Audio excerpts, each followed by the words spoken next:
अंजू जिंदल जी। राधे राधे महाराज। महाराज जी आपके चरणों में कोटि कोटि प्रणाम। महाराज जी मेरे प्रश्नों के सारे उत्तर तो आप अपने आप ही दे देते हैं, मुझे तो सिर्फ इतना पूछना है कि आपको मेरे और मेरे जैसे जितने भी लोगों का प्रश्न होता है उनका उत्तर और प्रश्न दोनों कैसे पता लग जाता है, क्योंकि सब यही कहते हैं कि हम प्रश्न सोचा और अगले दिन महाराज जी ने हमारे प्रश्न का उत्तर नहीं, इसमें मुख्य बात भगवान की है, जो हमारे भी हृदय में बैठे और आपके भी हृदय में बैठे हुए।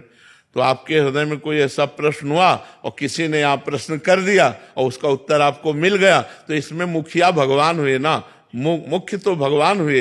जो प्रश्नकर्ता से वही प्रश्न कराया जो सैकड़ों लोगों के हृदय में चल रहा था, और उत्तरकर्ता के हृदय में बैठ के उत्तर दे दिया। तो प्रश्नकर्ता और उत्तरकर्ता और श्रोता तीनों में मुख्य भगवान हुए कि नहीं हुए? तो भगवान का ही ये सारा खेल है। और महाराज जी अगले दिन ही कैसे होता है कि प्रश्न का उत्तर अपने आप ही आ जाता है? हाँ, तो भगवान का ही खेल है, इसमें हमारा क्या खेल? हम तो कच्चा न पढ़े, हमें तो कुछ ज्ञान नहीं है, भगवान ही सब बुलवाते हैं।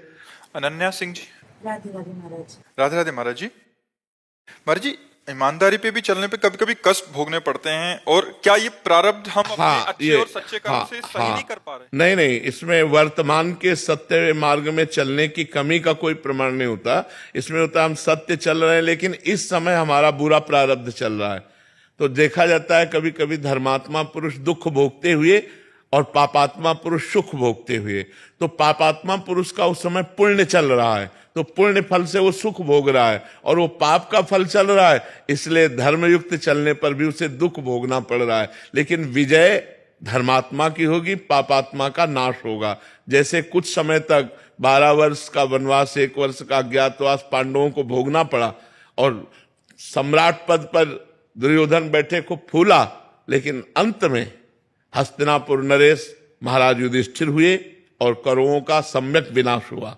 तो पापात्मा पुरुष कभी कभी सुखी देखा जाता है वो अपने पुण्य बल से, और जब उसका पुण्य क्षीण हो जाएगा और वर्तमान का पाप और पुराना पाप जुड़ेगा तब वो ब्लास्ट हो जाएगा, तब वो नष्ट हो जाएगा। तो हमें चाहिए धर्म से ही चलना चाहिए, भले दुख मिले तो हमारे पूर्व पाप का परिणाम है, उसे हम भोग लेते हैं, आगे हमारा मंगल होगा। ये पक्का निश्चित बात है, इसमें कोई भी संशय नहीं है। तो ब्रह्मास्त्र का प्रयोग मच्छर मारने के लिए जैसे नहीं किया जाता, ऐसे ही अपने भजन का प्रयोग अपने रोग नाश के लिए नहीं किया जाता। ये भजन का ही बल है कि हम आपके बीच में बैठे हैं ऐसी स्थिति पर भजन का बल का प्रयोग भगवान की प्राप्ति है, ना कि इस नाशवान शरीर को स्वस्थ कर लेना। अगर स्वस्थ भी होंगे और कल मरना है तो मर ही जाएंगे, और अगर हमें 10 साल जीना है तो अस्वस्थ होते हुए भी हम 10 साल जिएंगे और वो कार्य करेंगे जो एक स्वस्थ पुरुष भी नहीं कर सकता है। तो हमें चाहिए अपने भजन का प्रयोग सुख दुख में नहीं, भगवान की प्रसन्नता में प्रयोग करना चाहिए। तो भगवान प्रसन्न हो गए तो जा पर कृपा राम की हुई, ता पर कृपा करे सब कोई, सब मंगल हो जाएगा, सब आनंद हो जाएगा।